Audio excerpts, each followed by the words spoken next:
मैं डॉक्टर विजय प्रकाश, मैं consultant gastroenterologist हूँ। अगले 10 मिनटों में आज वर्ल्ड हेपेटाइटिस डे के अवसर पर मैं आपको हेपेटाइटिस बी के बारे में कुछ जानकारी देना चाहता हूँ जो आपके लिए उपयोगी हो। मुख्यतः मैं बताऊंगा कि हेपेटाइटिस बी क्या है, इससे क्या खतरा हो सकता है और इससे आप कैसे बच सकते हैं। तो हेपेटाइटिस बी लिवर की एक वायरल बीमारी है जो 2 तरीके की होती है। एक हम लोग एक्यूट हेपेटाइटिस बी कहते हैं, जिसमें लगभग 95% लोग अच्छे हो जाते हैं, और दूसरा क्रॉनिक हेपेटाइटिस बी।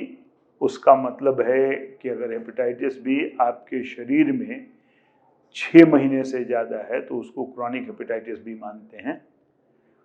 बिना किसी सिम्टम के एक्सीडेंटल डिटेक्शन को भी हम क्रॉनिक हेपेटाइटिस बी ही मानते हैं, और उसको हम डिफरेंट टेस्ट से प्रूव करते हैं कि ये रियली क्रॉनिक हेपेटाइटिस बी है। और इसका मतलब ये है कि क्रॉनिक हेपेटाइटिस बी अगर है तो एक्यूट हेपेटाइटिस बी के ऑपोजिट, जो मैंने बताया कि एक्यूट हेपेटाइटिस बी लगभग 90% केसेस में बिल्कुल ठीक हो जाएगा और वो वायरस आपके शरीर से सदा के लिए डिसअपीयर कर जाएगा। उसके अगेंस्ट क्रॉनिक हेपेटाइटिस बी का वायरस आपके शरीर में आजीवन रहने वाला है, और जब ये आजीवन रहेगा तो ये धीरे धीरे लिवर के सेल्स को डैमेज करता जाएगा, और कालांतर में ये लिवर सिरोसिस नाम की बीमारी कर सकता है, जो अपने आप में एक घातक बीमारी है और इसके बहुत ही जानलेवा कॉम्प्लिकेशन होते हैं। और अगर इन कॉम्प्लिकेशन से आप बच गए तो सिरोसिस लिवर के ऊपर लिवर कैंसर हो सकता है।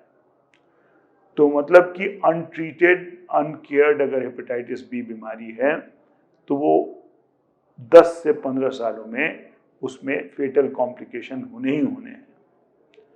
इसलिए जरूरी है कि इसका जल्दी पता लगाया जाए, उससे भी पहले ये होने ही न दिया जाए। इसका जल्दी पता लगाया जाए और पता लगा के इस तरह से इलाज किया जाए कि हेपेटाइटिस बी के कॉम्प्लिकेशन ना हो। तो कैसे इससे बचा जाए, इसको समझने के लिए सबसे आवश्यक है कि ये फैलता कैसे है। तो ये इसके फैलने के 3-4 प्रमुख कारण हैं। एक, अगर कॉन्टैमिनेटेड ब्लड का ट्रांसफ्यूजन किया गया तो ये इन्फेक्टेड पेशेंट से या पेशेंट से स्वस्थ आदमी में ब्लड के माध्यम से जा सकता है। दूसरा, अगर गर्भवती माँ हेपेटाइटिस बी पॉजिटिव है तो जन्म के दौरान इसका ट्रांसमिशन बच्चों में हो सकता है और वो क्रॉनिक हेपेटाइटिस बी हो जाएगा। तीसरा, शेयर्ड शार्प इंस्ट्रूमेंट्स।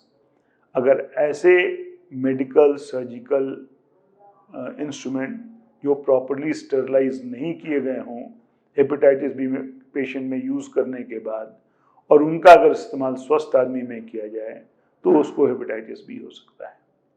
और चौथा कारण जो हम लोगों के लिए बहुत रेलेवेंट अभी नहीं है यहाँ पे सामाजिक तौर पे, कि होमोसेक्सुअल रिलेशनशिप में एक आदमी से ये दूसरे को फैलता है। तो अगर आप इन कारणों को जानते हैं तो इसका बचाव करना आपके लिए बहुत आसान हो जाता है।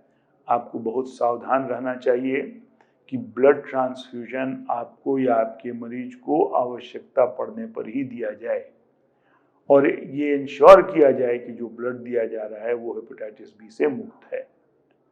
दूसरा, शार्प इंस्ट्रूमेंट को प्रॉपर्ली स्टरलाइज किया जाए और तभी उसको दूसरे पेशेंट में यूज़ किया जाए। तीसरा, जो सबसे महत्वपूर्ण है, कि हर गर्भवती महिला माँ बनने से पहले या माँ बनने के दौरान हेपेटाइटिस बी का टीका ले ले ताकि उसको हेपेटाइटिस बी न हो। और यदि उसको हेपेटाइटिस बी है तो बच्चे के जन्म के बाद उचित इलाज बच्चे का किया जाए कि transmission from mother to child totally cut off किया जा सके, और ये आज की स्थिति में 95% संभव है। कि इन्फेक्टेड मदर को, जो बच्चा हो, उसको हम ऐसा कर सकते हैं कि उसको हेपेटाइटिस बी न हो। तो ये तो रहा कि हेपेटाइटिस बी को कैसे रोका जाए। अब यदि घर में किसी को हेपेटाइटिस बी हो जाए तो क्या करें? तो सबसे पहला है कि किसी चिकित्सक से जो इस संबंध में जानकारी रखते हो उनसे आप मिलें। वो मरीज को प्रॉपरली इवैल्यूएट करेंगे कि लिवर का कितना डैमेज है, वायरस की स्थिति क्या है, कोई कॉम्प्लिकेशन तो नहीं है। कॉम्प्लिकेशन है तो उसका इलाज करेंगे। लिवर की स्थिति कैसी है इसकी जानकारी रखेंगे और वायरस को फर्दर बढ़ने से रोकने के लिए एंटीवायरल ड्रग का इस्तेमाल किया जा सकता है। ये एंटीवायरल ड्रग लेते रहने से ये फायदा है कि इसके सारे कॉम्प्लिकेशन रोके जा सकते हैं। इसीलिए इसका टाइमिंग और इसको चलाना बहुत जरूरी है, एंटीवायरल ड्रग को। अब एंटीवायरल ड्रग कितने दिन तक चलाया जाए?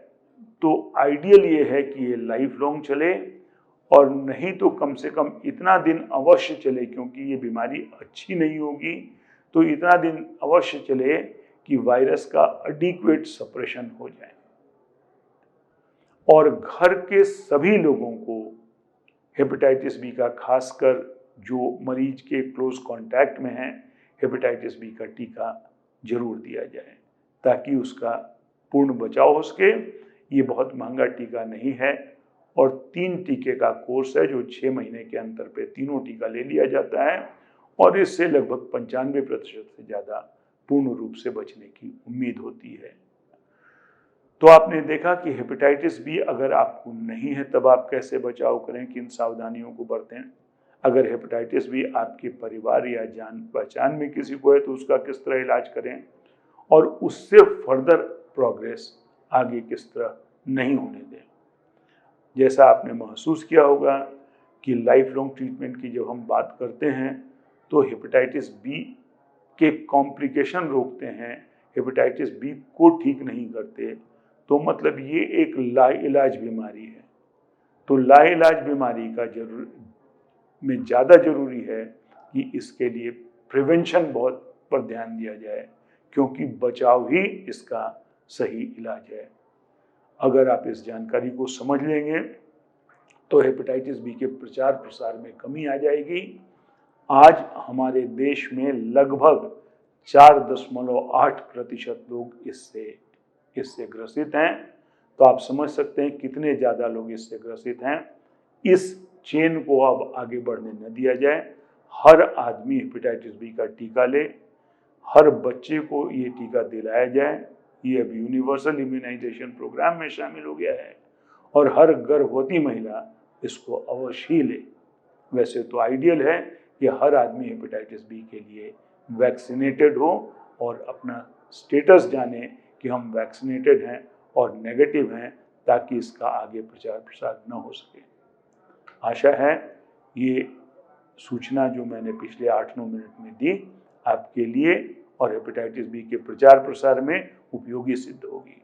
धन्यवाद।